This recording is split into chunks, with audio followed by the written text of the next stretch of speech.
చంద్రబాబు నాయుడు గారి విజన్ ఏమిటంటే అందితే జుట్టు, అందకపోతే కాళ్ళు. దట్ ఈజ్ చంద్రబాబు నాయుడు గారి విజన్ అని మనం చేస్తున్నా. అలాంటి విజన్ని చంద్రబాబు నాయుడు గారు ఈ రోజున చేశారు. ఇలాంటి విజన్ చేసినటువంటి చంద్రబాబు నాయుడు గారు ఇవాళ రకరకాలుగా చెప్తాడు. ఇంకొక విజన్ ఉంది ఆయన దగ్గర. ఎన్నికలకు ముందు మేనిఫెస్టో రిలీజ్ చేసే విజన్. దస్తాలు మేనిఫెస్టో రిలీజ్ చేస్తాడు. లేనిపోని అన్నీ చెబుతాడు. దానిలో పొందుపరుస్తాడు. అసాధ్యమైనవి కూడా చేసేస్తానంటే రైతులు రుణమాఫీ చేసేస్తా, డోక్రా మహిళ రుణమాఫీ చేసేస్తా, కాపులకి 10 కోట్ల రూపాయలు ఇచ్చేస్తా, కాపులను బీసీలో చేర్చేస్తా. అసాధ్యమైనటువంటి విషయాలను, సాధ్యం కానటువంటి విషయాలను అన్నిటినీ మేనిఫెస్టోలో పొందుపరుస్తాడు, రిలీజ్ చేస్తాడు. That is his vision. ఎన్నికలు అయిపోతాయి, గెలుస్తాడు అనుకోండి, ఆ మేనిఫెస్టోని మాయం చేసేస్తాడు. ఆ మేనిఫెస్టోని వెబ్సైట్ నుంచి తీసేస్తాడు. ఎక్కడ ఉంటే అవి కొనుక్కొచ్చి తగలేసేస్తాడు. This is the vision of Chandrababu Naidu గారు. చంద్రబాబు నాయుడు గారి విజన్ ఇది. మేనిఫెస్టో రిలీజ్ చేయటం, ఎన్నికల్లో గెలిపిస్తే మేనిఫెస్టోని మాయం చేసేటటువంటి విజన్ కలిగినటువంటి వ్యక్తి చంద్రబాబు నాయుడు గారు. అదేమంటే చంద్రబాబు నాయుడు గారు అంటున్నాడు, నాది విజన్, జగన్ ది పాయిజన్. బాగుంది కదా డైలాగు. ఈయన విజన్ అంట, జగన్మోహన్ రెడ్డి గారిది పాయిజన్ అంట. ఏమయ్యా జగన్మోహన్ రెడ్డి గారిది పాయిజన్ ఎలా అయితే? 2,53 కోట్ల రూపాయలు బటన్ నొక్కి పేద ప్రజలకు ఇస్తే విషం ఎలా అవుతుంది చంద్రబాబు నాయుడు గారిని అడుగుతా ఉన్నా. నువ్వు విషం, నీ ఆలోచనల విషం, నీ శరీరంలో ప్రతి అణువు విషమేనని మనవి చేస్తున్నా. ఈ దేశ రాజకీయాల్లో నీ అంత విషపూరితమైనటువంటి రాజకీయవేత్త ఎవడు లేడు. అరికాల దగ్గర నుంచి నుదిటి ఎంట్రిక వరకు, తల మీద ఎంట్రుక వరకు విషంతో నిండిపోయినటువంటి వ్యక్తి నారా చంద్రబాబు నాయుడు. నేను ఒక్కటి మనవి చేస్తా, కావాలంటే చూసుకోండి, ఛాలెంజ్ చేస్తా. అత్యంత విషపూరితమైనటువంటి నల్ల త్రాసుని తీసుకొచ్చి చంద్రబాబు నాయుడు గారిని ముందు పెట్టండి. ఆయన అటు చూస్తే చాలు, అది విషం కక్కు చావపోతే నన్ను అడగండి. అంత విషపూరితమైన మనిషి నారా చంద్రబాబు నాయుడు గారు ఇవాళ జగన్మోహన్ రెడ్డి గారిని పాయిజన్ అనేటువంటి పరిస్థితికి వచ్చి ఏదో ఒక విధంగా బురద జల్లాలనేటువంటి ప్రయత్నం చేస్తున్నటువంటి పరిస్థితులు. ఎందుకంటే ఇదే చివరి ఎన్నిక పాపం ఆయనే చెప్పుకున్నాడు. విన్నారుగా, ఈసారి నేను ముఖ్యమంత్రి కాకపోతే ఇక నాకు ఎలక్షన్ లేవన్నాడు. ఈసారి ముఖ్యమంత్రి కాకపోతే ఇక నేను అసెంబ్లీకి రానన్నాడు. అది ఖాయమైపోతుంది. అందువల్ల ఏ విధంగా అయినా సరే సబద్దాలాడి కోట్లు ఖర్చు పెట్టి జగన్మోహన్ రెడ్డి మీద విషం జల్లి ఏదో ఒక విధంగా గెలవాలనే తాపత్రయమే కనపడుతుంది తప్ప ప్రజలకు మేలు చేశాను కాబట్టి గెలవాలనేటువంటి ఆత్మస్థైర్యం లేనటువంటి వ్యక్తిగా ఇవాళ నారా చంద్రబాబు నాయుడు గారు చాలా స్పష్టంగా అర్థమవుతున్నాడనే విషయాన్ని మీ అందరికీ కాస్త చంద్రబాబు నాయుడు గారి ఉపన్యాసాలు కానీ మీటింగులు కానీ అద్యంతం పరిశీలిస్తే చాలా స్పష్టంగా అర్థమవుతుందని కూడా మనవి చేస్తున్నాం. ఎస్, ఇవాళ జగన్మోహన్ రెడ్డి గారు భీమిల్లో బహిరంగ సభ పెట్టారు. సిద్ధం అని పెట్టారు. మేము ఎన్నికలకు సిద్ధం, సర్వం సిద్ధం చేసుకున్నాం, మా 175 మంది అభ్యర్థులు సిద్ధం,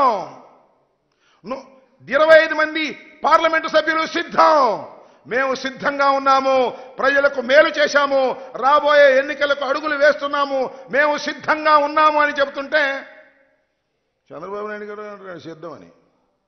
చంద్రబాబు నాయుడు గారే కాదు, ఆయన ఎవరు, పవన్ కళ్యాణ్ గారు, ఆయన కూడా సిద్ధం అంటున్నాడు. దేనికయ్యా సిద్ధం? మీరు నాకు అర్థం కాలేదు. మీ ఇద్దరు కలిసి కూర్చుని మాట్లాడుకుని సీట్లే అనౌన్స్ చేయలేనటువంటి దౌర్భాగ్యమైన పరిస్థితిలో ఉన్నారో, డ్రామా ఆడుతున్నారో తెలియదు నీకు. పవన్ కళ్యాణ్ గారు ఎక్కడ నిలబడతాడో తెలియదు, అనౌన్స్ చేయరు. చంద్రబాబు నాయుడు గారు 1 నిలబడతాడో 2 నిలబడతాడో తెలియదు. వీళ్ళు సిద్ధం అంట. దేనికయ్యా మీరు సిద్ధం? ఒకదానికి మాత్రం మీరందరూ సిద్ధం. ఎన్నికలు అయిపోయిన తర్వాత తట్ట బొట్ట సర్దుకొని హైదరాబాదు నివాసానికి చేరడానికి అందరూ సిద్ధంగా ఉన్నారు. చంద్రబాబు నాయుడు గారు, పవన్ కళ్యాణ్ గారు, లోకేష్ గారు సిద్ధంగా ఉన్నారు. మూటా ముళ్ళ సర్దుకొని. ఎందుకంటే ఇల్లు కూడా లేనటువంటి రాజకీయవేత్తలు మీరు ఆంధ్రప్రదేశ్లో కాబట్టి లారీకి సరుకెత్తుకొని సర్దుకోవడానికి సిద్ధంగా ఉన్నటువంటి ముఖాలు మీవి అని ఈ సందర్భంగా నేను స్పష్టంగా చెప్పదలుచుకున్నా. నేను అక్కడ చూశా, ఏదో ట్విట్టర్లోనో దీనిలో మేము సిద్ధం అన్నాడు. ఎవరు? పవన్ కళ్యాణ్ గారు ఇలా బొంబేసి మేము దేనికేంటి సిద్ధం? మీరు చంద్రబాబు నాయుడిని లోకేష్ని భుజాన్ని వేసుకుని మోయటానికి సిద్ధమా? లేకపోతే ప్యాకేజ్ ఇస్తే ఎత్తుకుపోవడానికి సిద్ధమా? దేనికి సిద్ధం నువ్వు నాకు అర్థం అడుగుతున్నా నేను. ఓ లోకేష్ ఓ పవన్ కళ్యాణ్ గారు, కొనిదెల పవన్ కళ్యాణ్ గారు, దేనికి మీరు సిద్ధం? చంద్రబాబుని భుజాన పెట్టుకుని మొయ్యడానికి సిద్ధమా? పోటీ చేయడానికి సిద్ధమా? ఈ రాష్ట్రంలో ముఖ్యమంత్రి కావడానికి సిద్ధమా? అసలు దేనికి మీరు సిద్ధమో తెలియనటువంటి అగమ్య గోచరంలో ఉండి జగన్మోహన్ రెడ్డి గారు సిద్ధం అన్నారు. మేము సిద్ధం అంటున్నారు. సిద్ధం అనకపోతే జనం కొడతారు కాబట్టి, తిడతారు కాబట్టి సిద్ధం అంటున్నారు తప్ప మీకు సిద్ధం ఎక్కడుంది? పెద్ద అయోమయంలో ఉన్నారు.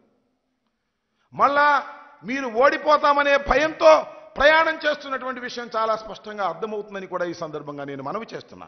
కాబట్టి చంద్రబాబు నాయుడు గారి సైన్యం ఈ రకంగా జగన్మోహన్ రెడ్డి గారి మీద బురదలేటటువంటి కార్యక్రమం చేయటమే కాకుండా ఇవాళ జగన్మోహన్ రెడ్డి గారిని ఓడిస్తామని ప్రగల్భాలు పలుకుతున్న మీకు నేను మనవి చేస్తున్నా. జగన్మోహన్ రెడ్డి గారు మొన్న సిద్ధం మీటింగ్లో చెప్పారు,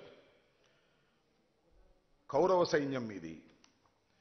జగన్మోహన్ రెడ్డి గారు అర్జునుడిలాగా ప్రవేశించబోతున్నాడు. అభిమన్యుడు కాదు.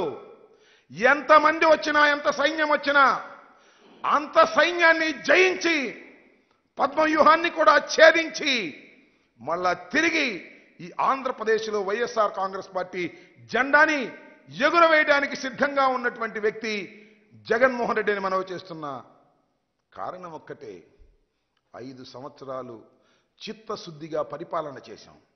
చెప్పిన ప్రతి మాటను నిలబెట్టుకున్నాడు జగన్మోహన్ రెడ్డి గారు. ప్రతి వాగ్దానాన్ని అమలు చేశాడు జగన్మోహన్ రెడ్డి గారు.